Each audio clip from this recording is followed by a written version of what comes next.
my review of the Springfield Hellcat 9mm.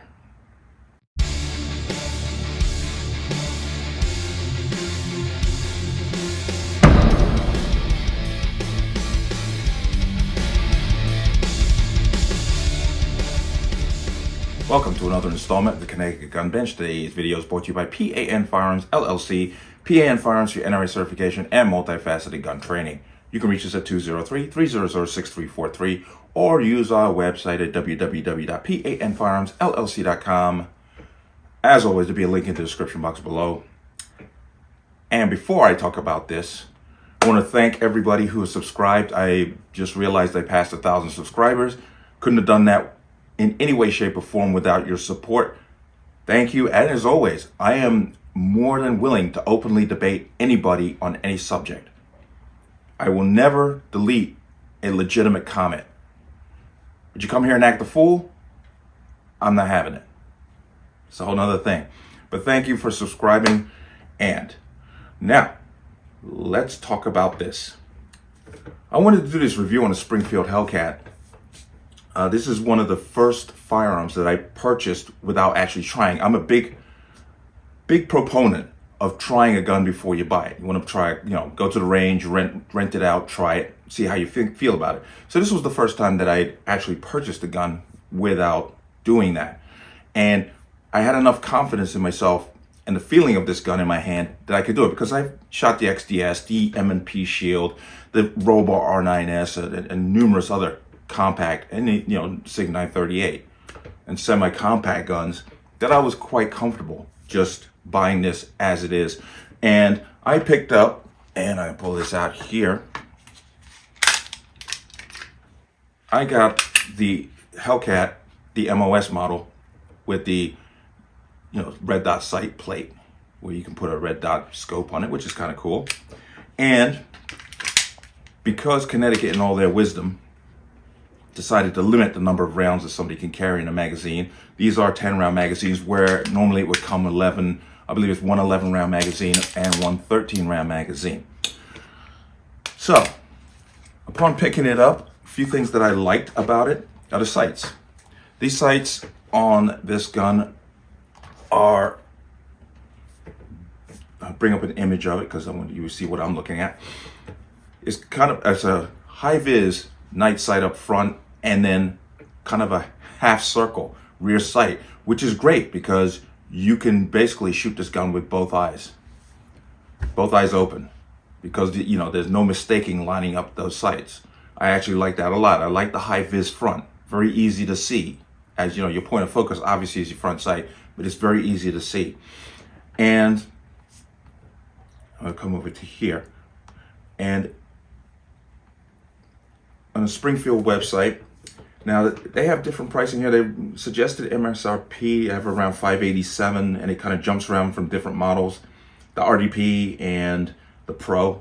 Now, like I said, my reasoning for getting this was to have a subcompact gun to carry, because usually I would carry a Glock 19, or during the winter I have a Canik TP9SF or SA, sorry, and when I came into, when it starts getting warmer out, it gets a little bit more difficult to hide that gun.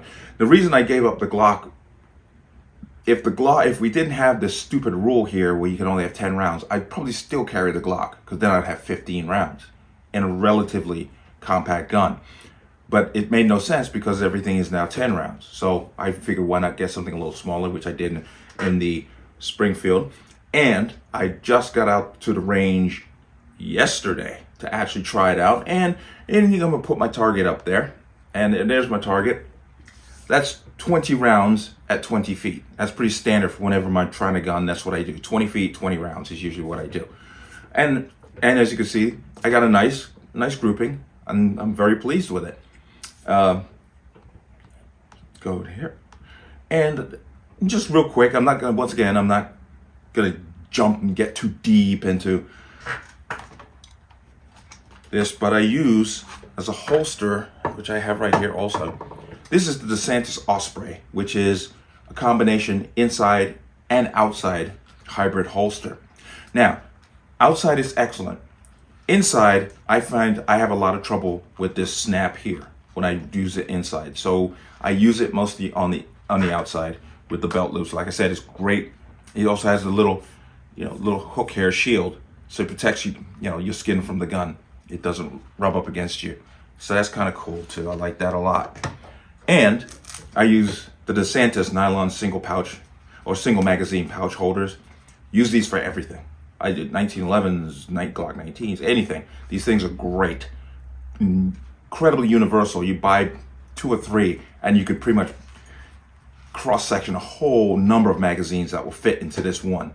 This is the G4 and it's for a double stack, but I found it works well with pretty much everything.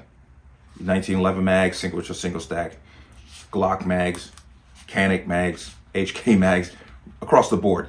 So this is another good setup. So all in all, I am very much happy with and quite honestly impressed with the Springfield Hellcat. And I'll repeat myself, I'm not being endorsed by Springfield.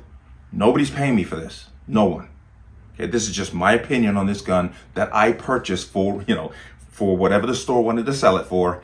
So I'm not getting any kickbacks on this. So this is just my honest opinion on it. And once again, and I have no problem with the grip. I have big hands, but I have no problem with this grip.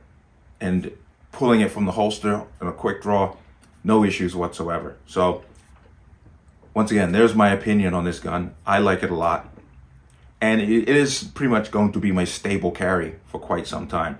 Unless, of course, we win this lawsuit against the state and we get our actual standard capacity magazines back. So then I'll have a 13 round of firearm to carry.